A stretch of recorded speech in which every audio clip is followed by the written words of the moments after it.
Hello everyone, నేను ఈరోజు గోంగూర పచ్చడి చేస్తాను. శనక్కాయ పప్పులు, నువ్వులు, ఎండుమిరపకాయలు వేసి అసలు టేస్ట్ మామూలుగా ఉండదు. ఒకసారి ఖచ్చితంగా ఈ టైప్ ట్రై చేయండి. నేను ఇంకా కూడా చాలా రెసిపీస్ చూపిస్తాను గోంగూరలో కూడా. ఇంకా ముందు కూడా నేను షేర్ చేస్తాను మీకు. అయితే ప్రాసెస్ ఎలా అనేది చెప్పేస్తాను. కొంచెం ఆయిల్ వేసుకొని దాంట్లోనే కొన్ని మెంతులు, జీలకర్ర, నువ్వులు, ఎండుమిరపకాయలు, శనక్కాయ పప్పులు 1 by 1 వేసుకొని బాగా ఫ్రై చేసుకోండి. ఫ్రై అయిన దాన్ని మిక్సీ జార్లో వేసుకొని కొంచెం ఉప్పు వేసుకొని బాగా మిక్సీ పట్టుకోండి మెత్తగా.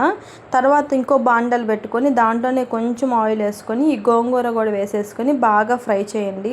అది 50% మగ్గిపోయిన తర్వాత ఇంకొంచెం ఆయిల్ వేసుకొని ఫ్రై చేయాలి. ఇలా ఆయిల్లో ఫ్రై చేసిన తర్వాత ఏంటంటే మనకి ఎక్కువ రోజులు స్టోర్ ఉంటుంది గోంగూర పచ్చడి బయట పెట్టినా కూడా.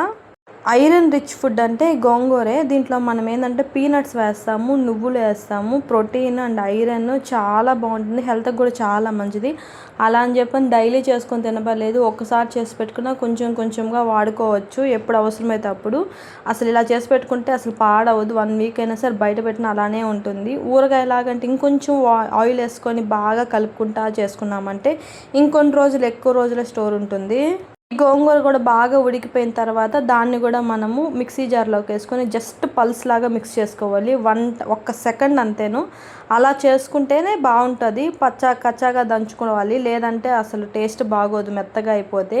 దీన్ని ఒక బౌల్లోకి ట్రాన్స్ఫర్ చేసుకున్నామంటే ఆల్మోస్ట్ ఒక 5 minutes అటు పక్కన పెట్టేసామంటే ఆయిల్ అంతా పైకి తేలుతుంది.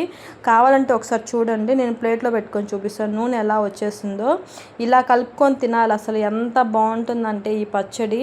ఇంకో 2 ముద్దలు ఎక్కువే తింటాము. కంప్లీట్ చేసేస్తాం మొత్తం అన్నాన్ని ఈ పచ్చడితోనే. ఖచ్చితంగా ఇలాంటి వీడియోస్ కోసం నా ఛానల్ సబ్స్క్రైబ్ చేసుకోండి. నచ్చితే లైక్ చేయండి. ఇలా ఫ్రెండ్స్ అండ్ ఫ్యామిలీస్కి కూడా షేర్ చేయండి ఈ వీడియోని.